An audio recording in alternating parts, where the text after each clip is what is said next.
Hello and welcome to the Bike Century. Now I know what you're thinking, that is not a motorbike, and you're absolutely correct. This is a Tiger E1 kit car. It's on a Q plate, it's got the 1.8 litre Zetec engine in it, and it is absolutely stunning. Now this has come in and it's up for grabs, it's up for rehoming, so I thought I would do a video in the traditional sense to allow you guys to have a look and see exactly what you think. So first registered in 2003.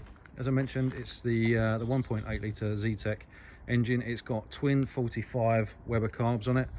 Looks and sounds and drives absolutely amazing. Based on a Ford Sierra chassis, so all the floor plan and everything like that, the axles, the steering columns, all that kind of stuff is based off of the Sierra, but with the 1.8 litre engine. So I'm just going to walk you around it. Obviously standard Ford wheels. It's actually got some Continental all-weather tyres, which is a little bit rare, I guess, for a kit car, depending on what your usage is. Most people would put some sort of semi-slick on it. Bodywork's in really nice conditions, just had new headlights, but as you can see, it's in really nice condition. There's a couple of little marks here and there, as you would expect, but a lot of these kit cars rust and stuff like that, but this one is particularly nice. It's been very well built. Allegedly was built by a former employee of Tiger. Can't confirm that, but that is what we were told. 4 owners from new.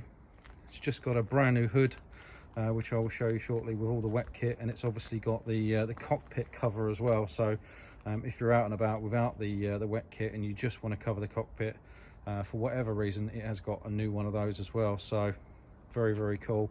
As I say, very nice condition. Tires are all good. It's got a very long MOT on it. Everything works as it should. It's a really nice car. You got all the roll bars, got the spare wheel at the back. It is on a Q plate, which is a shame, but it is what it is. Brand new lock-in fuel cap. I'll just put on there for the MOT. You can see all of the plastics and the leather on the back here. It's in very good condition. There's no splits. As I said, it's just had a £1,000 new roof wet kit for it, which I'll show you in a second. Sounds absolutely epic, as I will show you in a second when I start it. I don't think this will be here for very long. There's not too many that have been built to this sort of standard that I've seen on the internet at the moment. And yeah, okay, so now I'll show you it running, and then I'll put the wet kit on it so you can see that as well.